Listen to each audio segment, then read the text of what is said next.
గురుగారు మళ్ళీ జగన్ సీఎం అయ్యే అవకాశాలు కనిపిస్తున్నాయా? ఉండొచ్చా? ఉండకపోవచ్చా? ఎందుకుండదమ్మా? చరిత్ర హిస్టరీ రిపీట్స్ అని ఎందుకన్నారు? హిస్టరీలో చంద్రబాబు నాయుడు గారు ఓడిపోయారు, మళ్ళీ ఇంకేముంది పార్టీ అయిపోయింది, టీడీపీ రాదు, భూస్థాపితం చేసేసాడు జగన్ అన్నారు. లేదన్నారు, భూస్థాపితం అన్నారు. వాళ్ళు కొడాలి నాని గారు, రోజా గారు, తర్వాత వల్లభనేని వంశీ, వీళ్ళంతా పేర్ని నాని, వీళ్ళంతా వాళ్ళ స్టైల్లో వాళ్ళు పార్టీ అయిపోయినట్టు చెప్పారు. మరి మళ్ళీ బాల్ తిరిగి రాలేదా? So there is every equal chance for Jagan again to come back and to conquer the par. రావడానికి అవకాశాలు ఉన్నాయి. It is not that is, don't underestimate Jagan. ఎందుకనంటే జగన్కి వ్యతిరేకమైన వాళ్ళు చెప్పొచ్చు ఏంటి రాడు రాడు రాడు అని. ఈ వ్యతిరేకతలు చంద్రబాబు నాయుడు ఏమన్నా వీళ్ళకి చుట్టమా? జగన్ ఏమన్నా వీళ్ళకి చుట్టమా? ఆయన ఏమన్నా వీళ్ళకి పెట్టిన స్కీమ్లు ఆయన క్యాన్సిల్ చేశాడా? ఈయన పెట్టిన స్కీమ్లు ఆయన ఏమన్నా క్యాన్సిల్ చేశాడా? అయ్యే ఉండవు. గవర్నమెంట్ సిస్టమ్ కున్న పవర్ అది. ఐఏఎస్లు ఉన్నారు, ఐపీఎస్లు ఉన్నారు, ఎగ్జిక్యూటివ్ ఆఫీసర్లు, వీళ్ళు వాళ్ళు పరిపాలనలో అందరు ఆఫీసర్స్ ఉన్నారు. చిన్న సైజ్ అటెండర్ ను కూడా ఆఫీసర్ అంటాం మనం.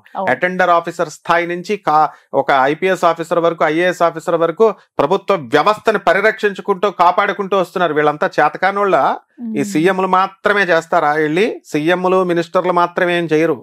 వీళ్ళు లేకపోతే అసలైనటువంటి వాళ్ళు, వీళ్ళ పరిపాలన మార్చేవాళ్ళు, వీళ్ళు కావాలనుకున్నది చేయగలిగేటటువంటి వాళ్ళు, వీళ్ళ యొక్క దయా భిక్షల మీద ప్రజల జీవితం ఆధారపడి ఉంటుంది. గవర్నమెంట్ ఎంప్లాయీ భిక్ష మీద ఉంటుంది. అదే గవర్నమెంట్ ఎంప్లాయీస్ ని జగన్ గారు వ్యతిరేకం చేసుకున్నారు. స్ట్రిక్ట్ గా ఉండమంటే వ్యతిరేకం అవుతారు వీళ్ళు. చంద్రబాబు నాయుడు గారు వ్యతిరేకం చేసుకున్నారు. మళ్ళీ ఆ పార్టీ కాకుండా ఈ పార్టీని గెలిపిస్తారు, ఈ పార్టీని కాకుండా ఆ పార్టీని గెలిపిస్తారు. ఇదంతా ఒక ప్రవాహం.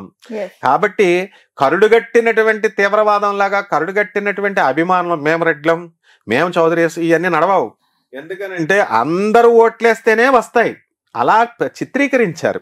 చౌదరీస్ అంతా తెలుగుదేశానికి వేస్తారని, చౌదరీస్ రెడ్లు చంద్రబాబు నాయుడుకి, ఆయనకి జగన్ వేస్తేనే గెలిచాడు ఎన్టీఆర్.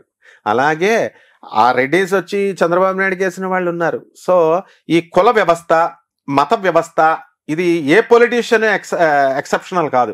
దీన్ని పెంచి పోషిస్తూనే ఉంటారు. ఆయన చంద్రబాబు నాయుడు అయినా, జగన్ అయినా, ఎవరైనా సరే. ఈ కుల వ్యవస్థ, మత వ్యవస్థ పోయినప్పుడు మాత్రమే మనకు ఆ చక్కటి ప్రభుత్వం వస్తుంది.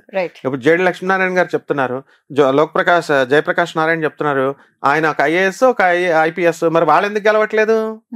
ప్రజలు మంచి చెప్పే వాళ్ళని గెలవనివ్వరు, చదువుకున్న వాళ్ళని గెలవనివ్వరు. కాబట్టి అయినా వాళ్ళ డ్యూటీలు మానేస్తున్నారా? బ్రహ్మాండంగా చెప్పుకుంటూ వెళ్తున్నారు. ఎవరి డ్యూటీ వాళ్ళు చెయ్యాల. కాబట్టి అగైన్ జగన్ అధికారంలో రావడానికి ఈక్వల్ ఛాన్సెస్ ఉన్నాయి. కాబట్టి ఆయన కృషి బట్టి ఈసారి ఆయన పాలసీస్ ని మార్చుకోవాలా.